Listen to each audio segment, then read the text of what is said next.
Tonight, Rush Limbaugh goes on the record. In a rare interview, Rush tells us President Obama likes scandals. Now, our one-hour interview with Rush Limbaugh. Talking about the scandals, President Obama says the scandals are phony. Why do you think he says they're phony? Because he believes it, or is there a strategy? No, there's a strategy. I've been troubled by something with the Obama, I playfully call it the regime, because I know it irritates them.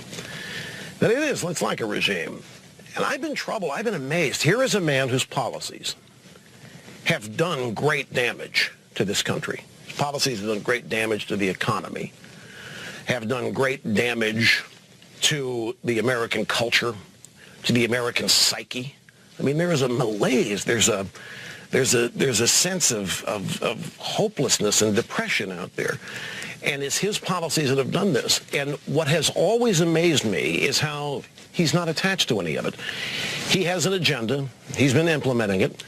But what I call the low information voters who voted for him and other Democrats do not associate Obama's policies and agenda with the condition of the country, the economy or whatever. That's always befuddled me. I've never known a president to be immune from economic circumstances at an election, as he was in 2012.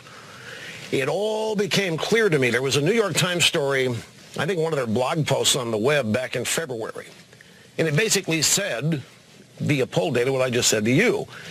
It said most people disapprove of the Obama agenda. They don't like the direction the country's going. They like him, and they think he's great for the country. And I said, how can that be intellectually? How can a majority of people oppose, and they oppose Obamacare by 55, 60% in a number of polls. They are worried about jobs. How in the world can they like him, re-elect him, and yet disapprove of everything he's doing? And I came up, I call it the Limbaugh theorem. And you hear other people talking about it in the sense that he's a bystander president or he's outside Washington. The way he does this, he never appears to be governing. That's why he's constantly campaigning. Why is there a campaign going on for Obamacare? It's already the law of the land. Why is he out campaigning for all this stuff that's already law? It's already going to happen. And my theory is that Obama has positioned himself as an outsider, not attached to anything that's happening. What he has made happen, he positions himself as opposed to it and against it and fighting for everybody else to overcome what he has done. And that's one of the reasons why the constant campaign. So he doesn't appear to be governing, so he doesn't appear to be part of Washington. So he appears to have this mysterious, powerful bunch of forces that are opposing him and stopping him from creating jobs and stopping him from giving people proper health care and stopping him from making their home values go up. But he's constantly out there fighting it. And he does that by constantly campaigning and never seen to be governing. So all of these scandals, he calls them, no, they're not distraction, they're real. But he likes them because they detract from the absolute reality of what has happened to this country as a result of his policies. Now, let's take a look at selling Obamacare, because I mentioned that in a moment. Why in the world are you on a campaign to sell Obamacare? What I mean, it's the law. Yeah, you got an effort by the Republicans, 2 or 3 of them, to defund it, but why the campaign? It's very simple. If you go back to 2010 midterms, the Republicans, Tea Party created, cleaned the Democrats' clocks. If you go back and look at the 2010 midterms, that was one of the biggest shellackings the Democrat parties had in a long time. The Republicans took back the House of Representatives, but the Democrats lost a total nationwide, all the way down ballot of over 600 seats. And it was because of Obamacare and the rising debt and the fact that nobody was opposing it and nobody stopping it. Tea Party gets created. These people show up. Now, what Obama and the Democrats really want, what they're salivating about now, is winning the House in 2014. If they get that, hold the Senate, there's no such thing as a lame duck second term. You don't even need a Congress. All they are is going to be a rubber stamp. Whatever Obama wants to do the past 2 years, just signs it and does it. Congress rubber stamps it, and we've got it going. He can't be stopped. That's why they want it. But they remember 2010. So he's out there trying to change public opinion on health care so that it doesn't replicate in 2014 what happened in 2010, the midterms. He cannot afford for a bunch of Tea Party people, a bunch of anti-Obama voters to show up in 2010, voting against him and holding the House for the Republicans and maybe winning the Senate for the Republicans. That's one reason he's campaigning. The second reason he's not campaigning for it is simply to continue this notion that he's not of Washington, that he's outside fighting against these powerful forces, doing everything he can to stand up for the American people. It's the most amazing thing I've ever seen. I've never seen a president get away with 4.5 years of not being seen as responsible for anything he's done when everything that's happened is because of him. He can't be stopped. The Republicans don't have any power. All they can do, maybe, if they get the cojones, is stop things. But they can't make anything happen. The Republicans are totally powerless in terms of legislation and Washington. They have the House, but nothing in the Senate. They can't stop him anywhere. So, yet he's out acting like he's got to overcome all of this opposition and all of these mean people that want to prevent the American people from realizing their dreams, these dastardly Republicans. So the phony scandals is just another vehicle to continue the same modus operandi and, by the way, to continue to blame the Republicans, being cold-hearted, mean-spirited, extremists, bigots, racists, sexists, homophobes, war on women, all that stuff. Why do you think, though, I mean, a lot of people are unhappy about the phony scandal, at least a lot of Republicans, because a lot of people hate the IRS. In early May, he says this is a serious problem. Now it's phony. And it's just a campaign tactic? Is that what you're saying? He's got a slavish media. He can say whatever he wants, and he's not going to be called on it by the media. He can do pretty much everything he wants. I should have added in my previous answer to your question that he couldn't get away with any of this without a slavish media. I mean, a media doesn't question him. It just, in fact, that is on board with his agenda and is trying to help him advance it. I've gotten to the point where what he says is irrelevant. So he's out there. I can give you quotes of what he said in 2002, 2005, 2007 about health care. I give you quotes of what he said about global warming and all these things that they're irrelevant. What you have to do is watch what he does. He's always going to tell you he's not doing what he's doing. He's always going to position himself as having nothing to do with what's happening. He's always going to position himself as it's the Republicans. They're constantly complaining, whining, I fixed the IRS. I fired whoever did this. It's reprehensible. All he's got to do is talk about how reprehensible he thinks it is. Media reports Obama thinks IRS scandal is horrible, and that's it.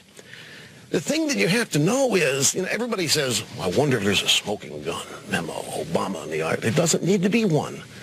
He hires people, puts them in these places. He knows what they're going to do. They're all miniature Obamas. There won't be a smoking gun. There doesn't have to be a memo. He doesn't have to give people that work for him instructions or a manual on how to screw the Republicans or stop conservatives. That's what they want to do themselves. Plus, they want to make him happy. So I think it's incredible what's happening. I think it's out of the world incredible that we have somebody whose policies have led to the malaise and the destruction of the economy and the hijacking of the healthcare industry, and he's not held accountable for it. He tells people that healthcare premiums are going to go down $2,500, and they think that's true because he says it. The truth is never presented in the mainstream media, where most of the low information voters get what they think they know. Why does the media give him a pass on that? If it's as you say, why do they not hold him accountable for things he's said before? They agree with him. They are him. They are. I think they're all part of the elitist New York, Washington, Boston media academic corridor. And they think they are Obama. They think they have the same education, same schools, same worldview. But there's also, I think, I've been doing my radio show for 25 years, and it's got to a point now where things are starting to repeat. You start hearing the same things over and over about the same issues. And you realize that not a whole lot really changes. And the interesting thing to me about Obama and the media, I think Greta, the explanation, the short answer to your question is, in 1988, you had CNN, the three networks, and the newspapers, and that was it. There was a media monopoly. My radio show starts in 1988. Even by 1995, I was still the only conservative national media voice, other than some magazines, National Review and so forth. It wasn't until 96, 97 that Fox came along and other radio talk shows and the blogosphere and the internet blossomed and so forth. And I think that the media is very aware they've lost their monopoly, and now they're in a competitive situation. And I think they get as big a thrill, just as all Democrats do, of defeating conservatives as they do helping Obama. I think we've never lived in a more partisan country. We've never lived, Civil War not included, that was bad. But maybe aside from that, I can't remember a time where it's been more partisan, more divisive, and getting worse, and being done on purpose. The division is happening on purpose. The media has aligned with Obama to defeat Republicans, to defeat conservatives, and Obama is all about that. That makes them his best friend and vice versa. What happened in 2010? You mentioned 2010. I mean 2010, 2014. I have no idea, because if you look at 2010, that massive turnout in the vote, there wasn't a Republican on the ballot, and there wasn't a singular Republican voice in electoral politics, I mean, that was articulating an agenda. There wasn't a potential presidential candidate that people were rallying around. That 2010 vote was all anti-Obama. It was all anti-debt. It was all anti-health care. It was all anti the Democrat Party. That's what's got them so bugged about what happened, because people weren't voting for anything in 20. They were simply saying, ain't no way. No way, don't want any part of this. And so I expected that same turnout would happen in 2012. And it didn't. It's Why? at home. Why? Well, that opens up a whole can of worms. That I think, is illustrative of the problem the Republican Party faces. The people that sat home, if you look at the polling data, it was mostly white Republican voters that stayed home. Mostly conservative, dissatisfied with the Republican Party's rejection of conservatism, another nominee that they weren't excited about. And it's amazing. Greta, you look at what happened in 2010. The Republican Party didn't even make an effort to capitalize on that. Here you have a national uprising in opposition to Barack Obama, and the Republicans acted like they didn't want any part of the Tea Party either. The consultants and the powers that be did everything they could to diminish the Tea Party. If I were the Republican Party, I would have embraced those people. I would have brought them into the fold, and I would have done what I could to keep them as donors, as voters. But the Republican Party had no desire. So, and I think in 2012 in the campaign, some of those Republican voters felt that and saw it and said, okay, well, if you're not interested in our assistance, and if you're not interested in what we think in our view of the country, we'll sit at home. Heck with it. Well, the Tea Party, if you actually talk to these Tea Party members, they're not kooks. I mean, they're airline pilots, they're shopkeepers, they're family members. I mean, these are people with regular jobs, and yet Right. they're demonized. Precisely. They're demonized because they don't understand politics, and they're not of Washington, and they can't be controlled. They can't be dominated by the party.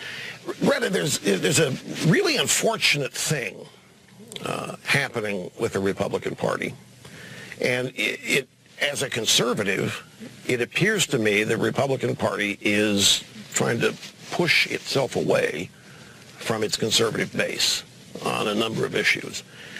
And it's been a very eye-opening thing for me. I always thought that as Republicans, we opposed Democrats. We wanted to beat them.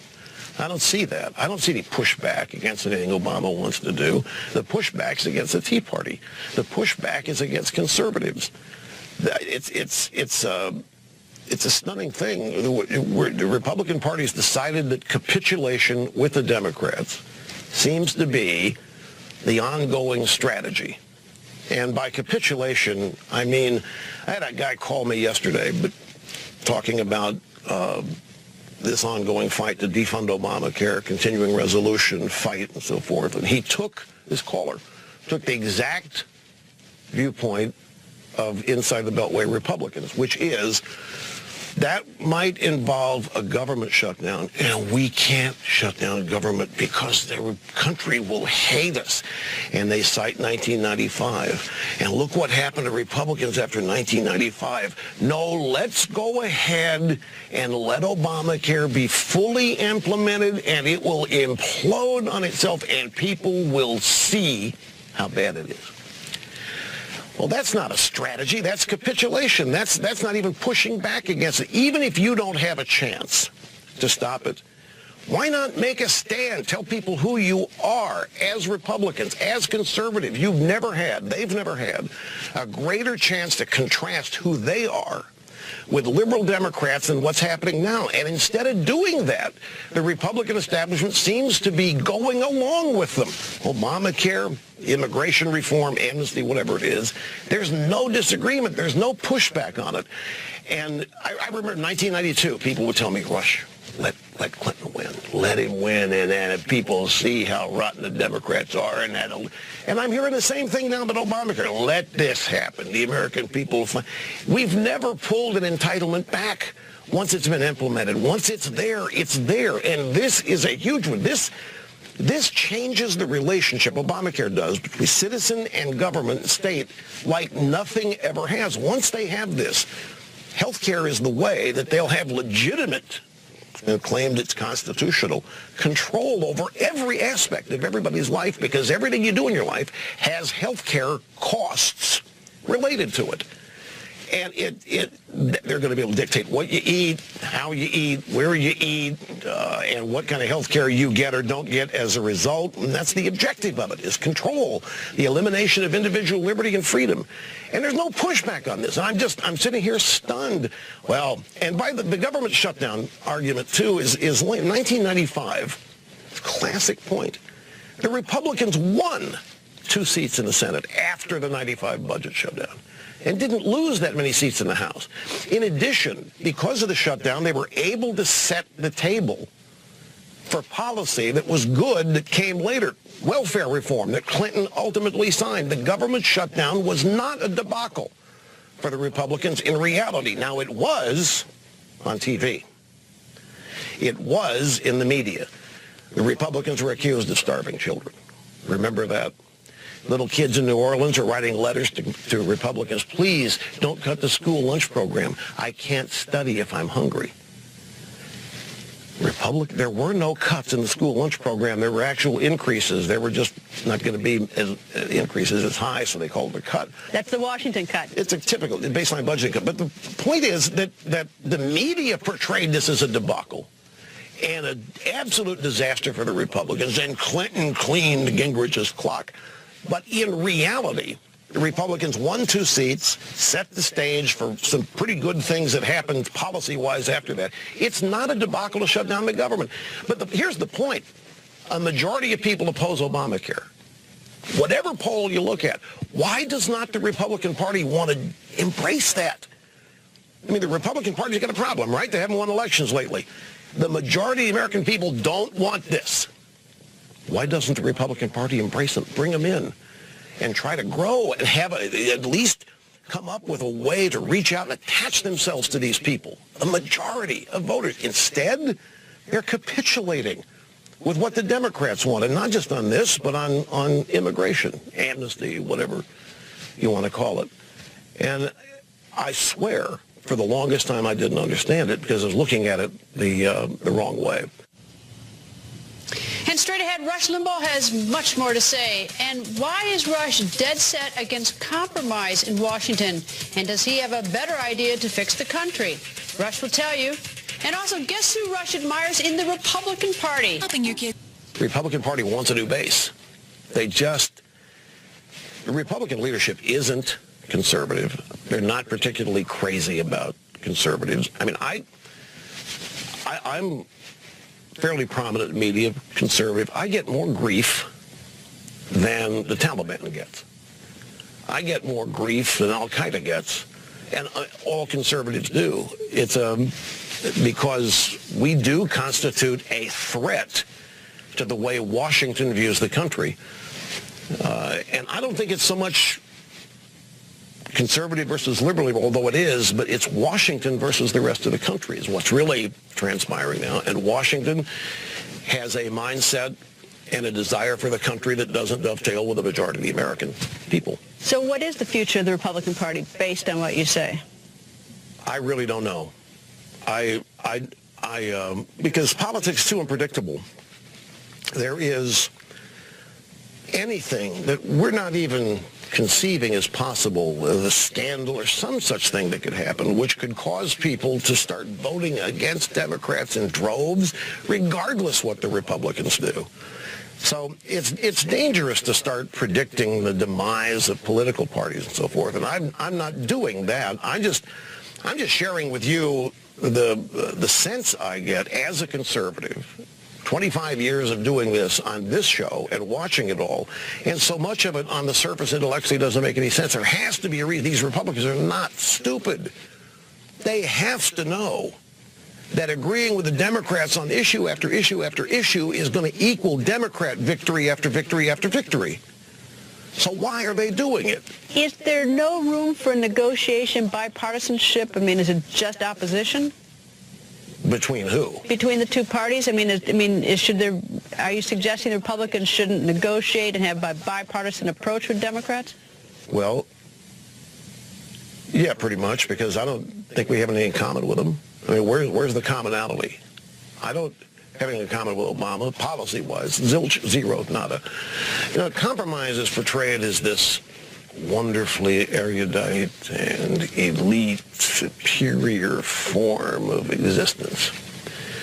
And too often what it means in Washington is that conservatives have to compromise their core in order to be considered nice people or what have you.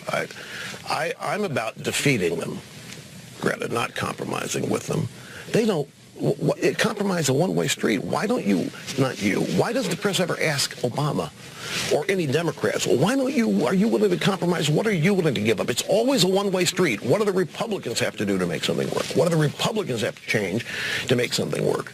And the reason it works on the Republicans, they're shell-shocked.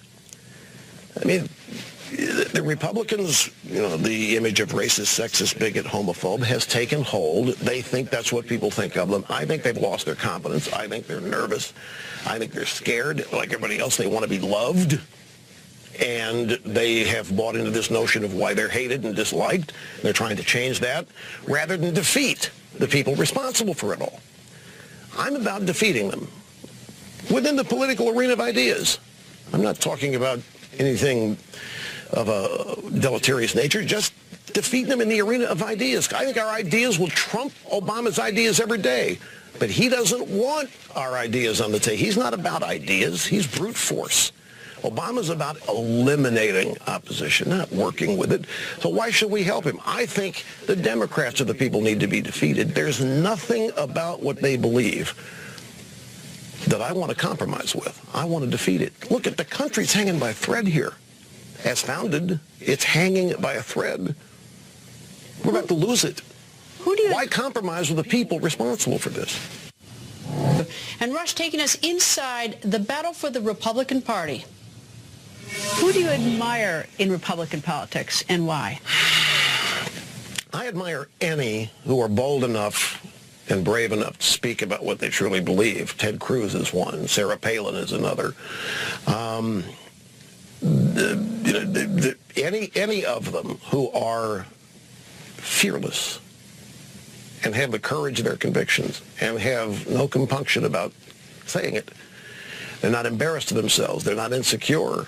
They firmly believe what has to be done and are willing to stand behind it. Those are the people I admire. What are the chances those people would ever get a nomination in the Republican Party? Probably not big. I don't. Why would that be the case? because they are outside the mainstream of Republican politics as you outlined it? Well, I don't think the mainstream of Republican politics can't be beat. I mean, there's a battle for the party going on, and sure, it'd be a tough battle, but there's no other option. You don't want to go third party.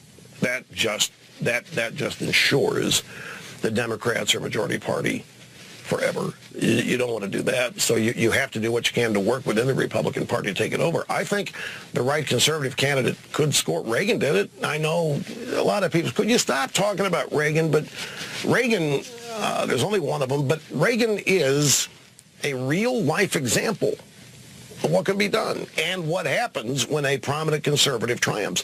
The country and the Democrat Party set out trying to revise history about him and destroy his reputation and image and so forth. It's a never-ending battle. A lot of people are probably saying, why are Republicans and conservatives so, for lack of a better word, disliked? I mean, the real battle, folks, that I think is going on is, on the one hand, the country is founded with liberty and freedom and the government as a servant, versus another view which says the government is all powerful and everything, and it's the people who are servants. And that's what the battle is right now. Yeah, I'll tell you an interesting little story if I have time. You do. I have time. A media person wrote a story on me about how I am losing. I am failing. Obama's been elected twice. My radio audience wouldn't crack the top 10 of TV shows and so forth. And I said, look at how I'm being measured. I'm a guy on the radio. I'm being measured against people who can give people health care, who can give people tax cuts, who can give people food stamps, who can give people cell phones. I can't give anybody anything. I can't give them food. I can't give them cell phones. I can't give them a tax break. I can't do anything for anybody like Obama can. The Democrats can buy as many votes as they want, and Republicans who want to get on that game can too. I can't. Why am I being measured against politicians who have real power? I don't have any power. I zilch zero, not a guy on the radio. I'm in the arena of ideas, and I try to do as entertaining a show as I can. But this writer was going to portray me as I'm failed. I've bombed out. I have seen my better days. Obama's beating me left and right. It's not. I'm a guy on the radio. But why are they putting me in this arena? Why is a guy on the radio being measured against people who have their hands on a budget of $3 trillion? And the reason is I happen to be an articulate spokesman of the opposing point of view. And whenever an articulate spokesman of the opposing point of view, which is government first, last, and always, that spokesman's got to be discredited, taken down. It's a massive fight, but the forces that believe government should be the center of everybody's universe are massive and big. The Democrat Party wants government to use it as a weapon against their enemies. I mean, the idea they want to use it to help people. Look at the people they've been helping for 50 years, 30 years. They're in no better shape than when the Democrats first took them under their wing. But under Reagan and conservative governors and so forth, people prosper economically. They triumph. They overcome odds because they're turned loose. And they're not shackled by government laws, power, controls, and what have you. But the forces of government control are massive and large, and they can buy votes, and they can buy goodies, and they can play Santa Claus. I can't. Coming up, Rush Limbaugh talks unemployment, poverty, and immigration, and why he says the Democrats are making it all worse. More from Rush Limbaugh next. How much protein does your dog feel? We're talking one-on-one with Rush Limbaugh, and he has plenty to say about the economy and jobs. In the arena of ideas, what would you do to solve a problem like Detroit, or even something bigger like the incredible growing class of poor people? Well, what you want to do first? Either. Take your pick. Okay, Detroit, the first thing you got to do is analyze what really happened there.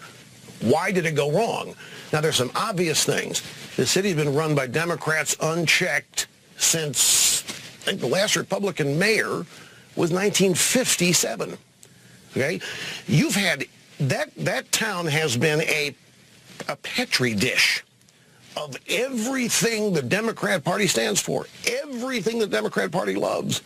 Massive unions, massive pensions, pay people pensions and health care long after they've stopped working. The math doesn't add up.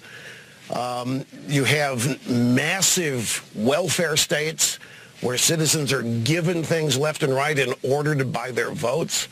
You have no opposition whatsoever. Then in the case of Detroit, you throw race into the mix, and you bring on Mayor Coleman Young, who causes the riots in 1967 in Detroit, and Mayor Young calls a white flight to suburbia, and Detroit is left with nothing but liberal Democrats running it. It is what it is. And any place in this country that has similar circumstances, the same fate is going to happen to them. Now, what was your thing about poverty? How to bring poverty? Yeah, because LBJ said the war on poverty, we're going to have legislation to try to eradicate. The poverty is growing. It's not getting better. There are a lot of people suffering. Yeah, imagine that. And it's been the number one issue of the Democrat Party out of their mouths for, well, since 1964, when LBJ first started to care about poverty. Percentage-wise, same number of people. In fact, under Obama, it's gotten worse. 4 out of 5 American families are experiencing poverty. 9 million jobs have been lost, since Obama took office. 9 million. They're just gone. So because of his policies. Well, the arena of ideas, this is where the Republican Party's not standing up. They're not pushing back. They're not articulating what is the opposite to this. And one of the things, I mean, you can point to successful people all over the country. No matter how successful, there are different levels of it. You point to them. How'd they do it? That's all you have. How did they do it? Well, there are recipes. They cared. They worked hard. They had ambition. They learned what they had to learn. Some of them might have had connections here and there. Nobody does everything by themselves. But you're certainly not going to eradicate poverty by creating dependency. Santa Claus is not a cure for poverty. It isn't going to happen. All it is a way to buy votes. That's why the Democrats want amnesty. See, the Democrat Party needs a permanent underclass. They need a certain level of poverty. They need a certain level of uneducated, hopeless, unskilled people to vote for them. That's their base. And as in a normal economy, as those people escape the bonds of poverty and rise to the middle class, become more self-reliant, they don't need Santa Claus. They don't need the Democrats.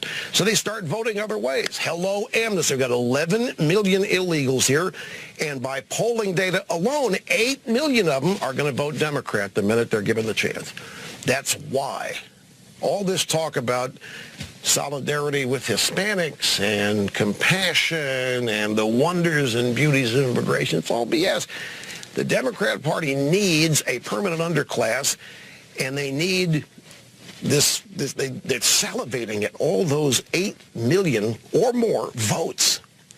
Now, you might say, but Rush, the immigration bill that's being debated doesn't grant them the right to vote for 14 years. You know what's going to happen? If this thing becomes law, say amnesty, whatever it is, pathway to citizenship, we bring them out of the shadows.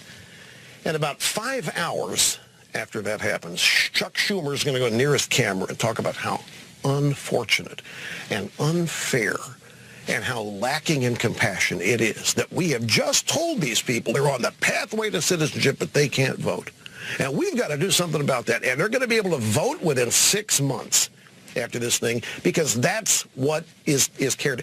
On the Republican side, unfortunately, there's thinking that there's certain work that people simply won't do that needs to be done. The American people, Democrat voters have become conditioned to not working. Look at poverty. You brought it up. Look at poverty in this country. Everybody out of work is eating. They got big screen TV, probably have a car, probably have a cell phone that they're using, and they got a place to live. Being out of work is not poverty. The Democrats have taken care of that. And so there is a complacency